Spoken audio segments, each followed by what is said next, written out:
Greetings Ventures, this is Lorne, your guild advisor, and welcome back to Cuts and Changes for DanMachi IV, Episode 4, where I compare the content of the anime adaptation to the light novel source and expand upon what is shown in the anime. Episode 4 has the expedition party split up from Bell as they try to regain their footing while Bell tries to navigate his way back up the floor with the aid of a new ally. For the most part, the episode is a good adaptation of the original material overall, though it does take a few cuts here and there due to the high amount of fighting that happens in the novels. Let's get started with the breakdown. The episode begins with the mermaid Zenos, who is introduced as Mari, cheering for Bell, who took down the swarm of Iguazu in dramatic fashion, wounds still fresh on his body. The anime has Mari dive back into the water in reaction to Bell's uneasiness due to her bare appearance. In the novels, Mari dives back into the water because a couple of monsters made their way into the area, attracted to the sounds of battle between Bell and the Iguazu. Bell ends up having to fight off against harpies and sirens, both flying creatures. He easily deals with both of them, remembering a previous fight against harpies when he was with both Hestia and Eyes while they were stranded in the mountains during Season 2. After defeating the sirens with a couple of firebolts, two mermaids appear. This time, they're actual monsters of the dungeon as opposed to being Zenos like Mari.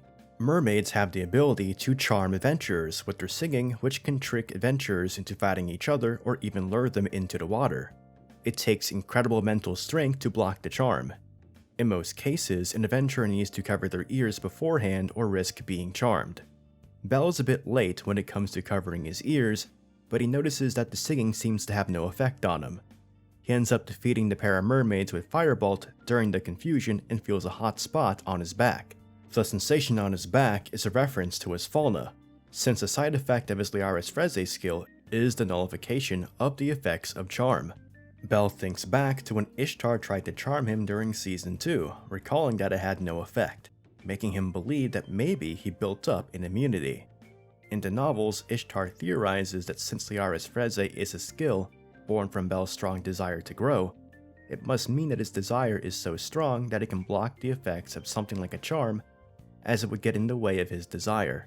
One fun fact is that in danmemo, the DanMachi mobile game, every single Bell unit in the game has a passive that nullifies charm as a reference to Bell's charm immunity. I do want to mention that the HiDive translations for the names of Lido and Gross are very odd as they change from their original translations in Season 3. Don't feel too crazy if you noticed this and were confused. Name translations are very weird for DanMachi, as they are incredibly inconsistent when it comes to the novels, anime, and mobile game. I wish the companies involved would just make life easier for the fans and allow consistency between all the mediums. Mari makes Bell suck on her finger so her mermaid lifeblood can heal him. Mermaid lifeblood is normally a very rare drop item that is as rare as unicorn horns. As you can partly see with Bell, it can heal wounds, restore energy, and also reverse the effects of poison. While Bell is wondering what the scene would look like if someone walked in, images of Hestia, Lily, Eyes, Aina, and even his grandfather laughing at him enter his mind. In case it wasn't clear, the reason Bell grabs Mari's hand and immediately washes it is because he is incredibly embarrassed seeing his saliva on her finger. Mari hears monsters such as the sirens you can barely make out in one of the frames and suggests they move somewhere else. The anime transitions to a scene with Welf and Aisha defeating some monsters, and it continues adapting a scene that was partly adapted in the last episode involving the main expedition party. The original scene in the novels has Dormal and the other dwarves offer to carry Lubis and his fellow elves on their backs, since even though they are hampered by the parasitic vines, dwarves are strong enough to at least provide support in this way. Here in the anime, you can already see Dormal carrying Lubis, so the exchange happened off-screen, but the show makes it clear to the viewer what happened. Dormal can be seen acting bashful in response to Daphne and Cassandra's gratitude and their attractive looks. In a small conversation cut from the novel, Dormal asks Haruhime where Bell is, and he gets even more jittery when facing Haruhime's beauty. Between Aina, Daphne, Cassandra, and Haruhime, this dwarf is down bad.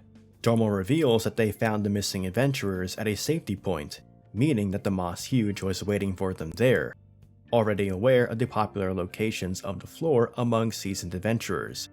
In addition, Dormal in the novel points out that there were bite marks all over the corpses and they were shriveled dry. The vines around them were completely flowered, which seems to be the ultimate fate of an adventurer inflicted with the parasitic vines.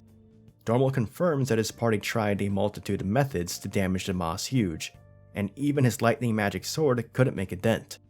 Fun fact about Dormal and magic swords: he actually tried to use one against Belle in a skip story from Volume 8. Belle actually managed to slice the weapon in half before Dormal could use it. Not too much is shown of the Moss Huge's point of view during the episode, but it is incredibly agitated at its condition because of the large amount of moss that was burnt off its body by Belle. It expresses a slight relief, being confident that Belle likely perished by falling down the waterfall. We see it open up an area where it has stashed the corpses of a few adventurers. It actually eats a few of these bodies in the novels to fill up a hole in its stomach.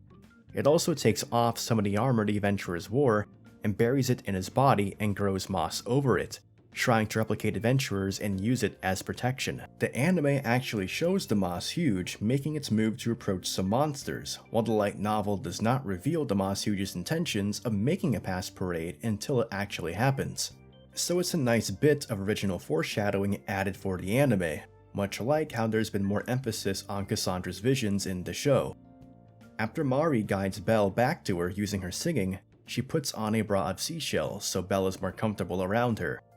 This continues to showcase just how human-like the Xenos are, with Mari getting the idea from watching adventurers.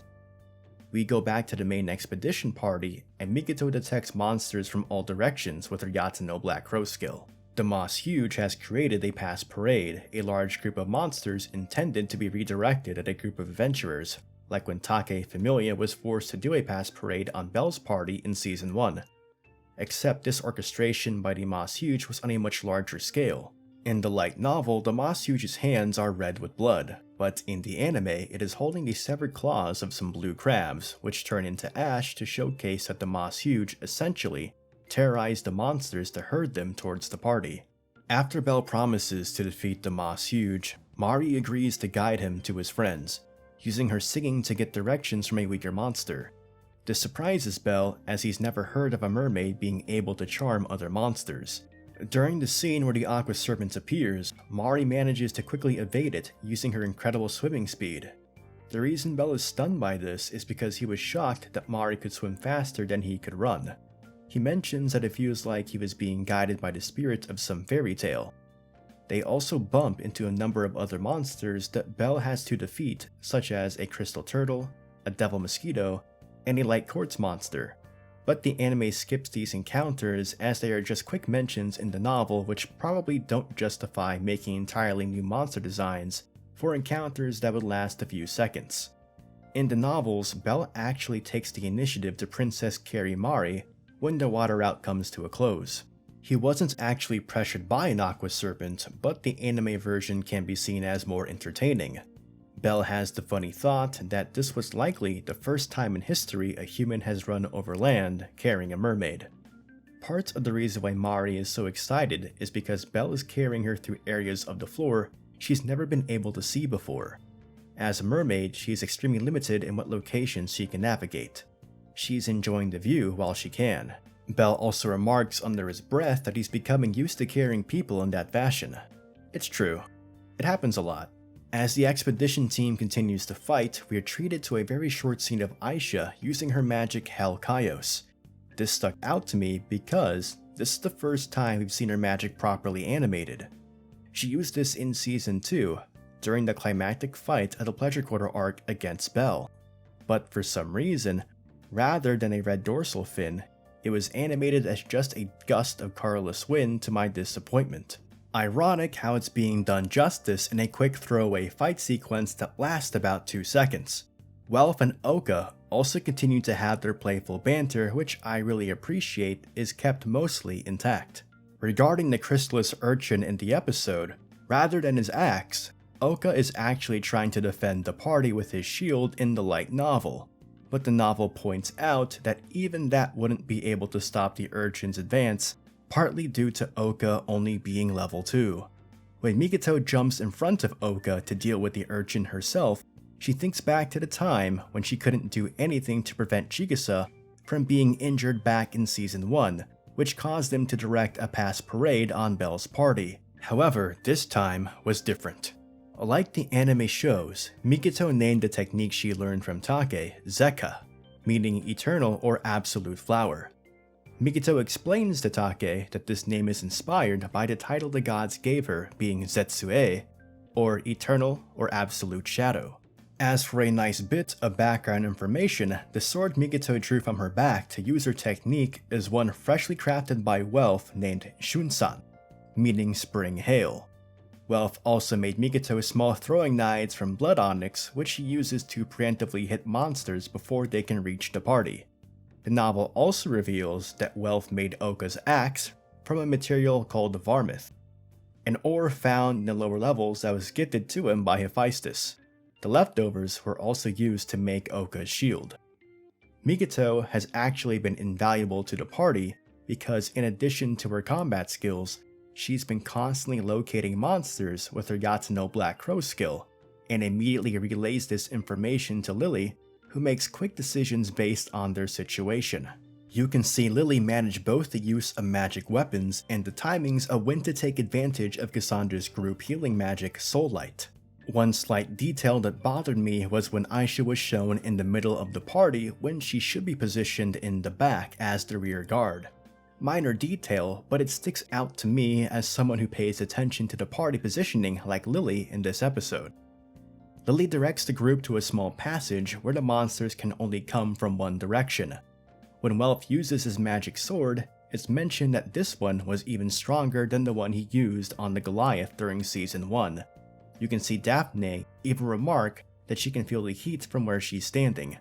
Just as the party believes they have a moment of repose, fissures appear all around them. The dungeon is clearly not interested in giving them room to breathe. A monster party was starting. Basically, the mass spawning of monsters throughout the walls. This situation leaves the party no choice but to use their trump card, Haruhime. Aisha forces the wounded dwarves and elves to promise to keep Haruhime's magic a secret, and we're left with the cliffhanger of Haruhime starting the chant of Kokonoe. Again, overall, the episode was a good adaptation of the source material, which managed to preserve the intense tone of urgency among the main expedition crew, while also handling the introduction of Mari rather well. I'm very glad the anime has managed to continue balancing the dialogue and roles between the characters rather well, so none of them feel left out. When it comes to the mobile game, this week's side story is a fun original scene where Daphne is tutoring Lily about strategy in the dungeon. As always, I'll leave a link in the video description for those who don't have access to DanMemo. I will see you all next week for episode 5, which should be a spectacular episode as it marks the climax of volume 12. If you found the video informative, please remember to leave a like and subscribe to the channel for more DanMachi content. Don't forget to follow me on my socials, and this is Lorne, your guild advisor, signing out.